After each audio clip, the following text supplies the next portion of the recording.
برنامه دعوت کنم از سرکار خانم دکتر آمنه خدیور،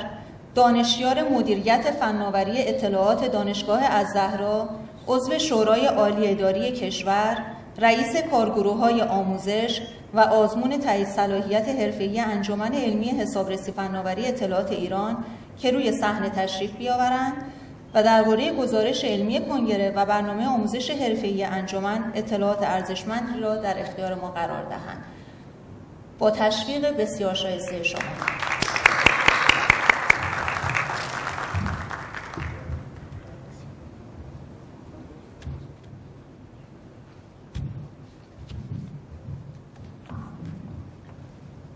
به نام خدا، عرض سلام و خیر مقدم دارم خدمت حضار محترم و بسیار خوشبختیم که در کنگره حسابرسی فناوری اطلاعات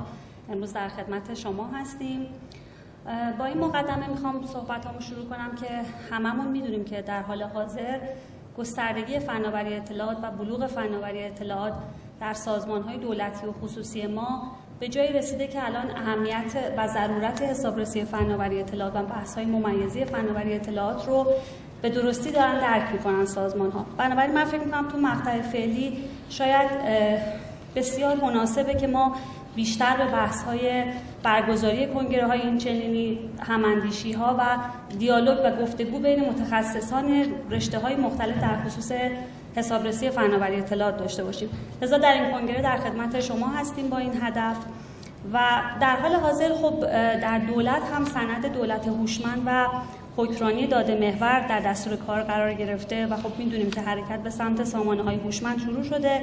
برنامه‌ریزی و در واقع تدوین قوانین مقررات برای این موضوع در دستور کار دولت قرار گرفته و طبیعیه که اگه بخوایم به اون سمت حرکت کنیم نیاز به نظارت و ارزیابی و ممیزی بیش از پیش خواهد شد و ما نیاز به متخصصینی خواهیم داشت که در این زمینه بتونن که اصلا فعالیت کنن و نیاز به گفتمانسازی در این خصوص داریم.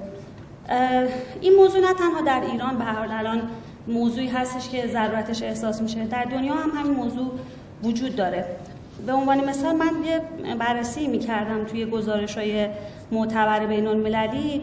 در واقع دیدم که خب در مورد رشد بازار حسابرسی فناوری اطلاعات پیش بینی شده که تا پایان 2025 به بیش از 100 میلیارد دلار برسه در دنیا. یا مثلا آخرین گزارش IBM 2024 رو نگاه می‌کردم، دیدم که در اون گزارش 51% از سازمان‌ها اعلام کردند که در واقع اطلاعات حساس و محرمانه اونها هدف حملات سایبری قرار گرفته که خب این بسیار به نظر من رقم بالایی هستش و لزوم وجود ممیزی و حسابرسی فناوری اطلاعات رو برای شناسایی و مدیریت ریسک‌ها نشون میده. یا مثلا گزارش نیست رو نگاه می‌کردم که در اون اعلام شده 40% از سازمان‌های دولتی و نیمی از شرکت‌های خصوصی حسابرسی فناوری اطلاعات رو به عنوان یکی از اولویت‌های خود تو برنامه‌ها قرار دادن. 40% از سازمان‌های دولتی و نیمی از شرکت‌های خصوصی. یا مثلا فرض کنید که توی Global State of Information Security Survey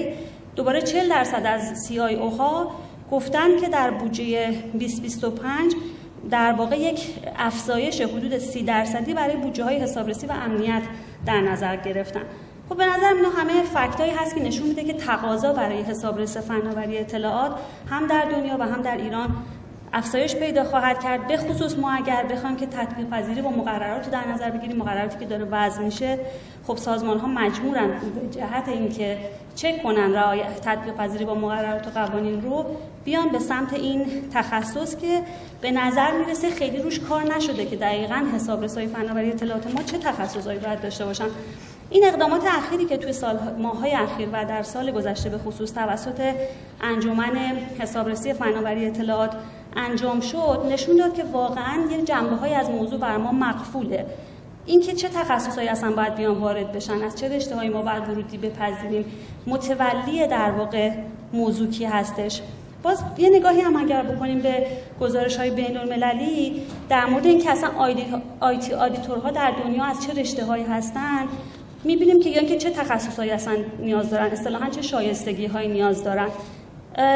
اشاره میشه به اینکه خب یه دانش پایه‌ای و فنی در زمینه فناوری اطلاعات لازمه، به خصوص با تاکید بر سیستم‌های اطلاعاتی، شبکه و پایگاه داده. ولی یه دانش هم در خصوص حسابرسی و استانداردها، نالجی که مربوط به رعایت استانداردهاست لازم دارن این افراد. دانش مربوط به مدیریت ریسک، دانش تحلیل داده، دانش امنیت و بخش زیادی از دانش‌هایی که اصلا دیگه فنی نیستن،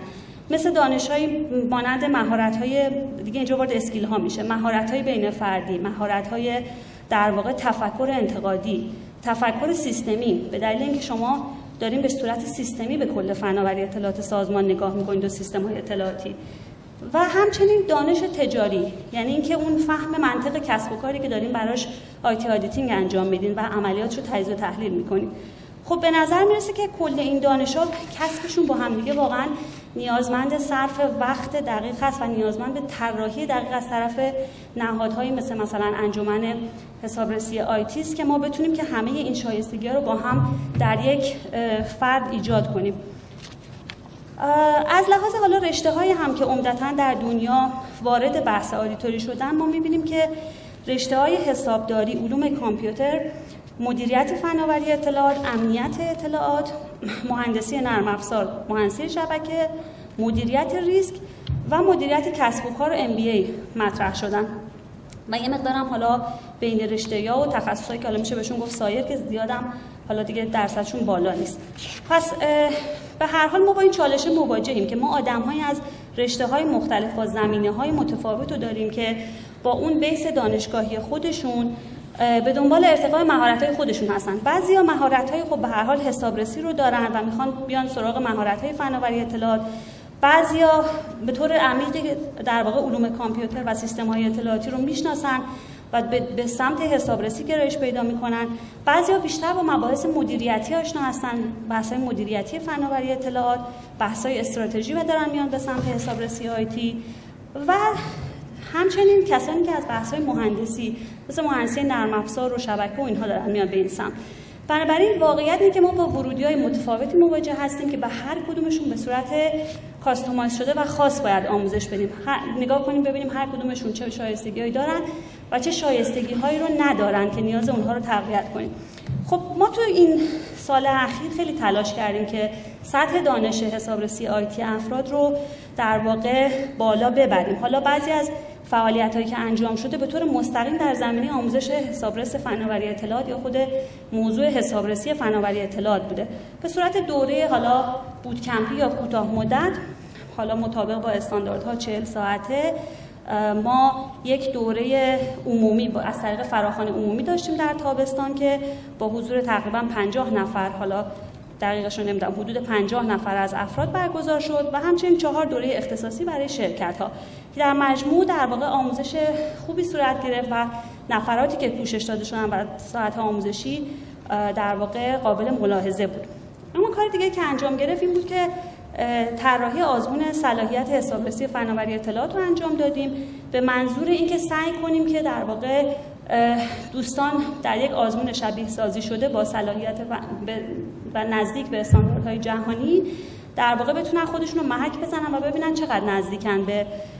گرفتن گواهی صلاحیت حسابرسی فناوری اطلاعات. ما خیلی سعی کردیم که اون آزمون پایه‌ای و روایی لازم رو داشته باشه، از لحاظ محتوایی به استانداردها نزدیک باشه و همچنین شکل برگزاریش، فرمول در واقع آزمون رو به جوری در نظر گرفتیم که روایی و پایه‌ای داشته باشه. ولی خب به هر حال تجربه اول بوده و سعی کردیم یه مقداری هم آسون بگیریم توی آزمون اولی، ولی این آزمون ادامه خواهد داشت، با اینکه سوالاتش کامل‌تر خواهد شد. سعی می‌کنیم که روایی پایه‌اش بالاتر بره و این هم یه بهانه دیگه‌ای بوده برای اینکه افراد خود به صورت خودخوان هم برن مطالعات کنن در این زمینه، مطالعات خودشون داشته باشن و بیان آزمون بدن و هم کسانی که توی آموزش‌ها شرکت کردن به عنوان آزمون پایانی بیان و در این در واقع ارزیابی خودشون رو محک بزنن. ضمن اینکه این رو هم در نظر گرفتیم که قبولی در آزمون فقط در واقع کافی نیست و لازمه گرفتن گواهی صلاحیت فناوری اطلاعات هست، ولی در واقع کفایت نمیکنه و باید در واقع رزومه ها بررسی کمی و کیفی بشه، تجارب بررسی بشن تا ما بتونیم که در واقع گواهی صلاحیت فناوری اطلاعات رو تقدیمشون کنیم. اقدام مثبت بعدی بحث کنگره بوده که حالا در کنگره هم ما فراخوان مقاله داشتیم و برای همین کنگره حدود 30 مقاله دریافت کردیم که مقالات مورد ارزیابی داوران قرار گرفت. 12 نفر داور داشتیم. 2 داوری صورت گرفته در مورد هر کدوم از مقالات و مقالات منتخب هم چاپ خواهد شد و در مجموعه مقالات مربوط به کنگره در اختیار افراد قرار خواهد گرفت. خب اقدام دیگه این بوده که ما مجله حسابرسی سیستم‌ها و فناوری اطلاعات رو انجمن حسابرسی آیتی در واقع افتتاح کرد، شروع به کار کرد و این موضوع هم بسیار مهمه. حالا حتما آقای دکتر رحمانی هم توضیح میدن. در محورهای مختلف مرتبط با حسابرسی آیتی فراخوان مقاله داده شده و اونجا دیگه در واقع سطح مجله هدف مجله علمی پژوهشی هست و دنبال این هستیم که مقالات با کیفیت و خروجی پژوهش‌های با کیفیت عزیزان رو از رشته‌های مختلف داشته باشیم و انشاءالله مجله مسیر موفقیت خودش رو طی بکنه. در مورد برنامه‌های آتی هم توضیح بدم، خیلی وقتتون رو نگیرم. با توجه به این توضیحاتی که من در مورد شایستگی‌های مورد نیاز آیتی آدیتورها دادم، همونطور که در واقع به نظر میرسه فقط شرکت توی یک دوره 40 ساعته یا در واقع شرکت تو آزمون واقعا نمیتونه منجر به تربیت یک آیتی آدیتور موفق بشه. به نظر میرسه که مجموعه از شایستگی هایی که در واقع آموزش اونها بسیار زمانبر هست و بعضیاشون واقعا به مهارت های انسانی و سافت اسکیل ها برمیگرده، نیازمند یک دوره طولانی مدتیه که حالا افراد بتونن در اون دوره طولانی مدت پکیجی از برنامه ها رو انتخاب کنن و با توجه به رشته‌ای که خودشون دارن در بعضیا ممکن اصلا نیاز به حضور نداشته باشن و در بعضیا نیاز به حضور داشته باشن، چون عرض کردم خدمتتون ورودی‌ها ممکن از رشته‌های کاملا متفاوتی با هم دیگه باشن. و اگه ما بخوایم نگاه کنیم به برنامه‌های مترقی که در زمینه آموزش‌های در واقع حین خدمت وجود داره، اونا هم همین بحثو دارن. یعنی شما به صورت کاستومایز شده از توی سبدی که در اختیارتون قرار گرفته میتونید یه سری از مباحث رو انتخاب کنید. بنابراین ما دوره MBA حسابرسی فناوری اطلاعات رو طراحی داریم می‌کنیم که در این دوره مجموعه‌ای از دروس مختلف در حوزه‌های مختلف فناوری اطلاعات، حسابرسی، مباحث مدیریتی